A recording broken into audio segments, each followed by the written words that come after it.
नवरात्रि का पर्व आया है। माँ दुर्गा को मनाने का पर्व आया है।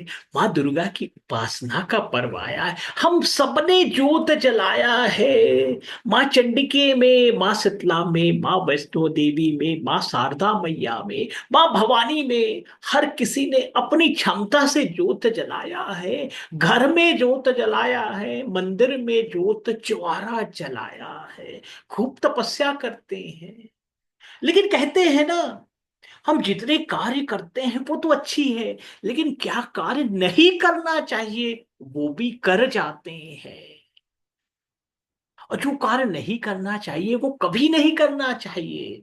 जैसे कि आप जानते हैं ना, कहीं भी हम बफे में जाते हैं, खाना खाने जाते हैं, पार्टी है, वो सब अच्छा अच्छा खाना खाते हैं। जो शुद्ध हो, सात्विक हो, जो शुद्ध हो, सात्विक हो, जो तन को लगे, जो मन को लगे, बहुत अच्छा खा रहे हो। अचानक एक ऐसा खाना आपके सामने ले आया जाता है जो बासी खाना है, जिसे कहते हैं फूड पॉइजनिंग होने का चांस होता है। यदि भूल से भी उसका एक चम्मच भी, एक नुमारा जो बोलते हैं ना, ले लिया जाए, तो पूरा अच्छा खाया हुआ खाना खराब हो जाता है और शरीर बीमार हो जाता है।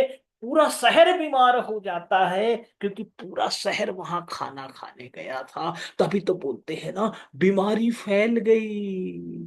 तो बनाने वाला ने कहता है, मैंने तो अच्छा अच्छा खाना बनाया, 56 भोग बनाए, और आपने खाए भी 56 भोग, लेकिन वो एक बासी खाना आ गया और पूरे शरीर को खराब कर दिया, पूरे शहर को खराब कर दिया, पूरा नाम बदनाम कर दिया। यही स्थिति हम सब की है। माँ दुर्गा की उपासना तो हर कोई कर रहे हैं, अपनी शक्ति और भक्ति दोनों का प्रयोग कर रहे हैं। जिसकी जितनी शक्ति उतनी भक्ति कर रहा है माँ दुर्गा की उपासना की। लेकिन कहते हैं ना, पूरा फल नहीं मिल पाता, माँ दुर्गा का आशीर्वाद पूरा नहीं मिल पाता, क्योंकि हम छोटी छोटी गलतियां कर देते हैं। बहुत छोटी छोटी है। ये गलती तो छोटी होती है जाने अनजाने में। जैसे जाने अनजाने में आपने बासी खाना खा लिया जो फूड पॉइजन क्रिएट करता था। आपने जानबूझ के तो नहीं खाया था, आपने जानबूझ के नहीं खाया था, वो तो खिला दिया। एक कुंवर खाए और खिला दिया भैया, और शरीर खराब हो गया। 5 दिन हॉस्पिटल में बैठे हो। ये तन की स्थिति है। तो सोच लीजिए, ये जो मन है, ये जो मन है, वो कार्य कर देते हो जो कार्य नहीं करना चाहिए। तो आप समझ सकते हो मन की स्थिति कितनी खराब हो जाती होगी। क्योंकि तन को सुधारने के लिए तो दवाइयां हैं हजारों प्रकार की। आयुर्वेदिक दवाइयां हैं, एलोपैथिक दवाइयां हैं, इंग्लिश दवाइयां, क्या क्या बोलते हैं, हर प्रकार की दवाइयां हैं। लेकिन यदि मन खट्टा हो जाए, मन खराब हो जाए, तो उसकी दवाई कहाँ से लेके आओगे? कोई एक डॉक्टर देखे हो जिसने बोर्ड लगाया है कि मैं मन का इलाज करता हूं?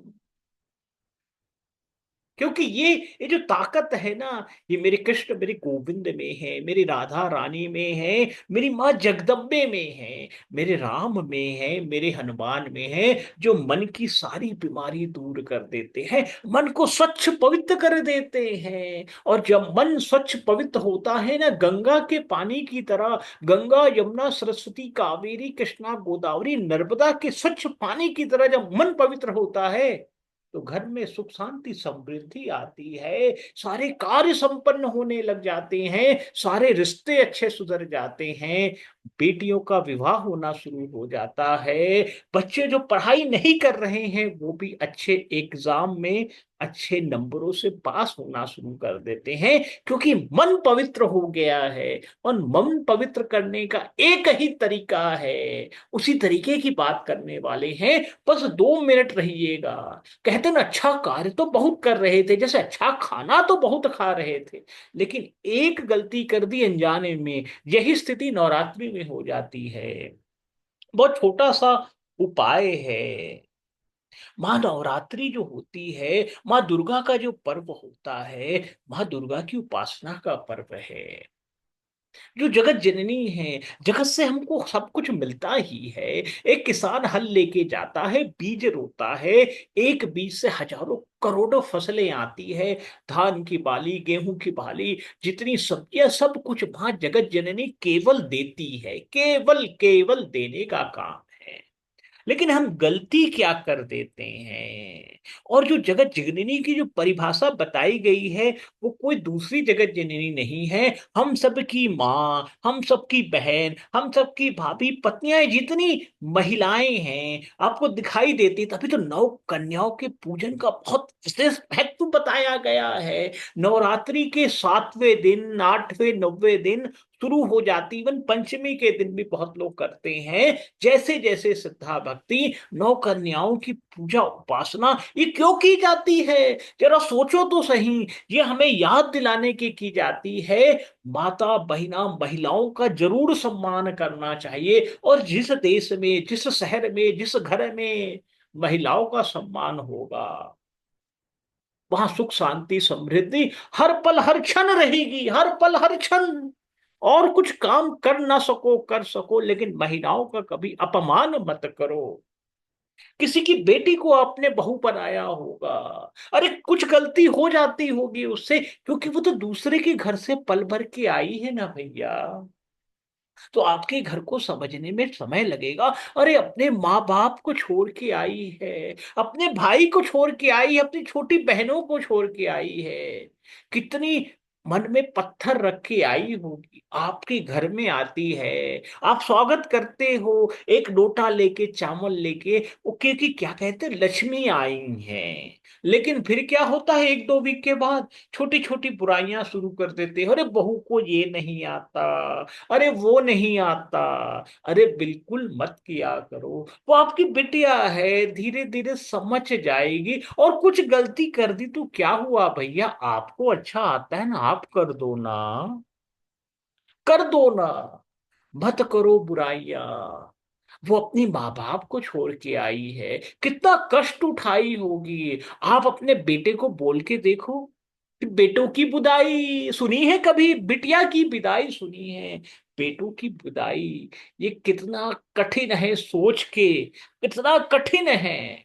बहुत तपस्या करती हैं, इसीलिए कहते हैं बिटिया की कभी बुराई ना करो। चाहे कितने भी कष्ट आ जाए संसार में, बिटिया को कभी दोष प्रत्यारोपण मत लगाया करो।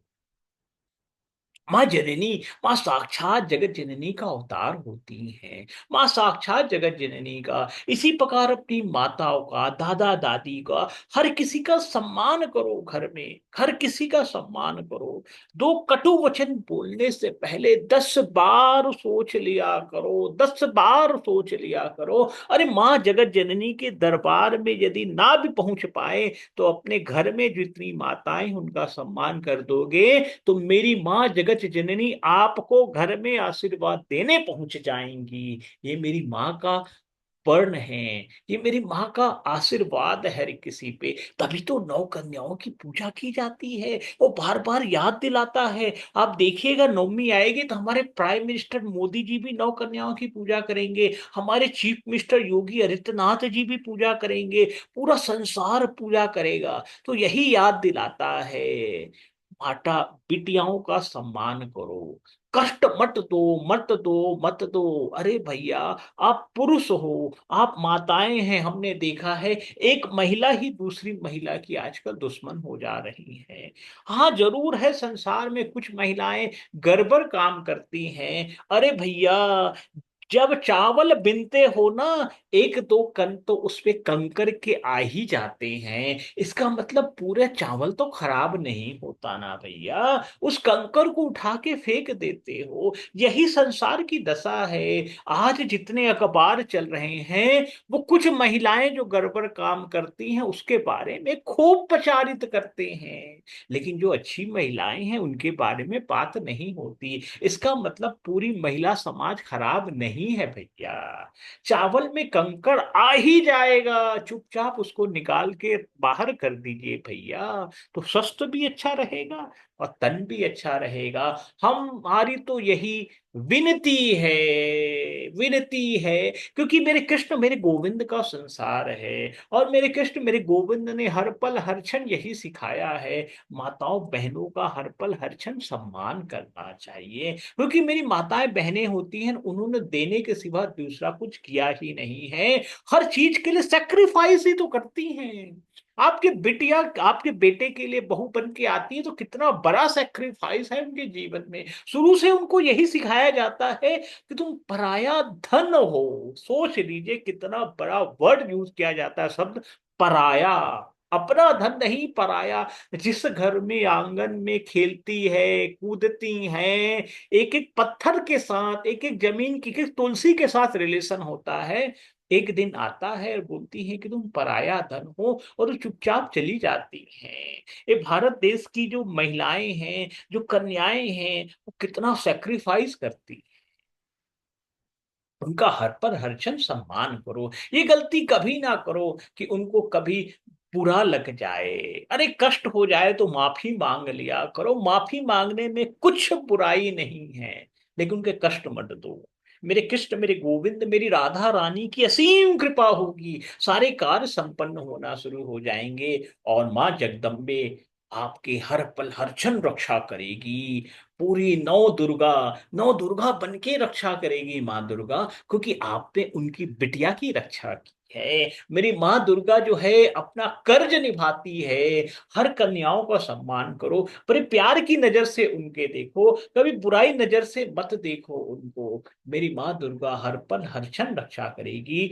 इसी वचन के साथ हम यही समाप्त करते हैं। हम सब पर जगत माँ जगत जननी की असीम कृपा बनी रहे, मेरे कृष्ण मेरे गोविंद की असीम कृपा बनी रहे, राधा रानी की हम सब पर असीम कृपा बनी रहे। जय जय श्री कृष्णा, जय जय श्री राधे, वृंदावन धाम की जय हो, राधा रानी की जय हो, जय हो, जय हो।